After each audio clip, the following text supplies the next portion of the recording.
Students आज हम बात करेंगे रिफ्रैक्टिव इंडेक्स क्या है। अब अगर आप देखें कि refractive index basically laws of refraction से ही हम निकालते हैं कि जो स्पीड ऑफ लाइट है, यानी स्पीड ऑफ लाइट यानी रोशनी की जो रफ्तार है वो एयर के अंदर और वैक्यूम के अंदर ऑलमोस्ट सिमिलर है। ठीक है, लाइक इन एयर और वैक्यूम। ये है जी 3 × 10⁻⁸ मीटर पर सेकेंड, 3 × 10⁻⁸मीटर पर सेकेंड। यानी स्पीड जो है, यानी जो लाइट है वो एयर के अंदर यानी हवा के अंदर या वैक्यूम के अंदर 1 सेकेंड के अंदर 3 × 10⁸ डिस्टेंस ट्रेवल करती है। ठीक है, अब आप इसको बेस बना लें। ठीक है, हम इसको बेस बना लेते हैं और हम कहते हैं कि लेट से कि बाकी जो मीडियम्स हैं, जैसे मीडियम से मुराद ये तो हवा एक मीडियम है, या जो वैक्यूम है ये एक मीडियम है। ठीक है, एक मीडियम हमारे पास जो है वो गिलास हो सकता है या वाटर हो सकता है।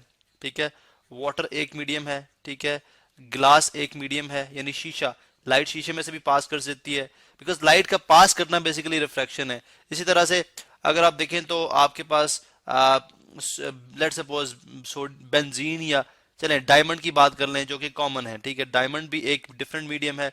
तो हम देखेंगे कि स्पीड ऑफ लाइट की जो स्पीड ऑफ जो लाइट है वो डिफरेंट मीडियम के लिहाज से with respect to speed of light कितनी है। ठीक है, अब हम देखते हैं कि अगर हम इसको इस तरह से डिफाइन करें जी कि speed of light in air, light in air divided by speed of light in any medium, यानी किसी भी मीडियम, जैसे मैंने वाटर की बात की, ग्लास की बात की, डायमंड की बात की। स्पीड ऑफ लाइट, सॉरी यहाँ पे स्पीड लिखना,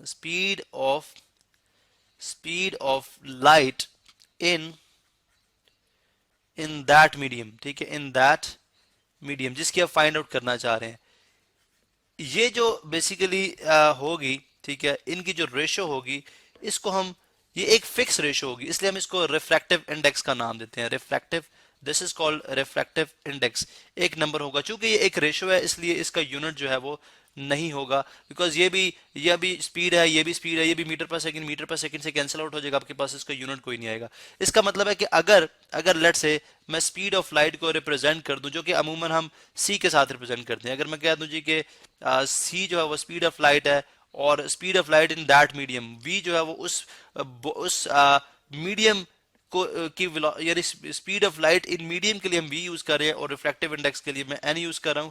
तो अगर हम, तो यहां से समझ यही आती है कि स्पीड ऑफ लाइट जो है वो आपकी एयर के अंदर कितने times of speed of light in that medium है। ठीक है, speed of light in that medium, इसका मतलब है जो रिफ्रैक्टिव इंडेक्स होता है वो speed of light in air की रेशो ली जाती है speed of light in that particular medium. For example let's say हम इसको प्रैक्टिकली करते हैं। अगर अगर फर्ज करें हमारे पास हमने मालूम करना है जी कि रिफ्रैक्टिव इंडेक्स व्हाट इज, यानी n, what is refractive index for water. ठीक है, speed of light in water, speed of sorry in of water, simply हम कह रहे हैं ऑफ वाटर, वो तो स्पीड ऑफ लाइट हम बाद में लेंगे। ठीक है, यानी वाटर का रिफ्रैक्टिव इंडेक्स क्या है, यानी हम यहाँ पे ये मालूम करना चाह रहे हैं कि वाटर के अंदर स्पीड ऑफ लाइट जो है वो speed of light in air के कितने टाइम्स के इक्वल है। ठीक है, तो हम कहते हैं जी कि अगर हम let say C which is equal to 3 × 10⁸ metre per second, हम ये जानते हैं कि इसकी स्पीड ऑफ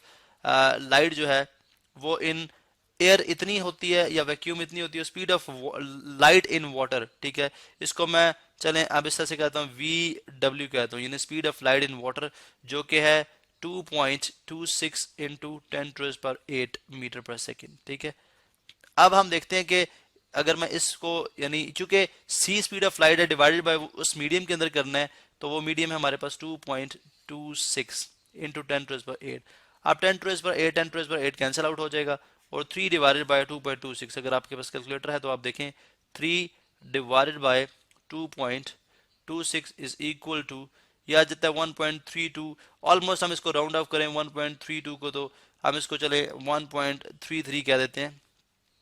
तो refractive index which is equal to refractive index. ठीक है, तो मालूम हुआ जी कि रिफ्रैक्टिव इंडेक्स से आ गया 1.33, n इज इक्वल टू 1.33, कोई यूनिट नहीं है इसका।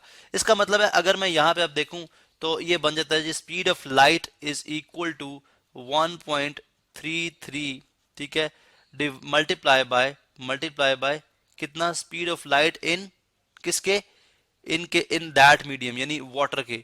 इसका मतलब है कि स्पीड ऑफ लाइट जो है वो speed of light in in air और वैक्यूम वो 1.33 times of speed of light in water है। तो ये बेसिकली ये जो रेशियो होती है इसको हम रिफ्लेक्टिव इंडेक्स कहते हैं। अब सम टाइम अगर आपके पास रिफ्लेक्टिव इंडेक्स की बात की जाए तो अगर रिफ्लेक्टिव इंडेक्स हमारे पास हो उससे हम बड़ी आसानी से speed of light in that medium भी निकाल सकते हैं अगर हमें उस मीडियम का रिफ्लेक्टिव इंडेक्स मालूम हो। अब मजे जो मजे की बात है वो ये है कि अगर आप देखें जैसे मैं यहाँ पे एक ग्लास स्लैब बनाता हूँ, यानी हम देखते हैं कि स्पीड ऑफ लाइट जो है वो डिफरेंट मीडियम में चेंज क्यों होती है, किस चीज पे डिपेंड करती है, क्या वो उस एंगल ऑफ इंसिडेंस पे डिपेंड करती है, यानी अगर हम ये देखना चाहें कि किस एंगल पे लाइट इंसिडेंट कराई जा रही है इस चीज पे डिपेंड करती है, या जो मीडियम है, ठीक है, उसके ऊपर डिपेंड करती है। तो ऑफ कोर्स जो स्पीड ऑफ लाइट है उसको एंगल ऑफ इंसिडेंस से कुछ भी लेना देना नहीं है, ठीक है। लाइट इस एंगल पे इंसिडेंट हो जाए, इस एंगल पे इंसिडेंट हो जाए, इस एंगल पे इंसिडेंट हो जाए, इस एंगल पे इंसिडेंट हो जाए,